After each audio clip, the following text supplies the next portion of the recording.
तर कशी आहे पब्लिक, हा माझा होता तिसरा व्लॉग. तर मी चाललो होतो आज माझ्या गावाकडे. जरा आज थोडं गडबडीमध्येच होतो, तर मग फास्ट गेलो. इथं होतं रिक्षा स्टँड. हा बघा आमचा रिक्षा स्टँड आहे. इथं आल्यानंतरला मी डायरेक्ट पब्लिकमध्येच कॅमेरा काढला. सर्व लोक माझ्या तोंडाकडेच बघत होते. मित्रांनो, तुम्ही जर नवीन व्लॉगर असाल ना, तर पब्लिकमध्ये अजिबात घाबरायचं नाही. हे बघा माझ्या ट्रेनचा टाईम पण झालेला होता. मी आलो आणि लगेच ट्रेनमध्ये बसलो.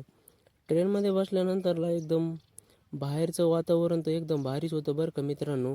ऊन पण असं पडलेलं होतं ना, काही सांगायलाच नको. ट्रेनमध्ये बसल्यानंतरला एकदम असं ऊन पडलेलं होतं व भयान. मग त्यानंतरला मी मेट्रो स्टेशनमध्ये आलेलो होतो. इथं आम्हा स्टाफ लोकांना इथं कार्ड भेटते. हा बघा हे स्कॅनर गेट आहे. इथं समोरला स्कॅनर गेट असतो. मग मी सरांकडून कार्ड वगैरे घेतलं. मग त्यानंतरला मी आलतो इकडं माझ्या बहिणीच्या घरी.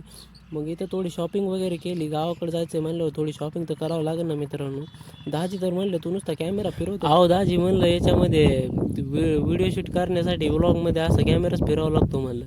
मग त्यानंतरला शॉपिंग केल्यानंतर दुसऱ्या दिवशी यांनी मला बसवून दिलं डायरेक्ट 5 वाजता. मग त्यानंतरला लगेच मी रिक्षा स्टँडमध्ये बाहेरचं वातावरण तर असं रोडमध्ये तर कोणी दिसतच नव्हतं. थोड्या गाड्या चालू होत्या पण मित्रांनो. त्यानंतरला लगेच मी आलो इकडे घाटकोपरला. घाटकोपर स्टेशनवर आल्यानंतर इथं थांबलो थोडं. मग ट्रेनची वाट बघितली मित्रांनो.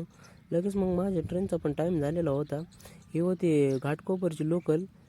इतकी लोकल गाड्या एवढ्या फास्ट असतात ना.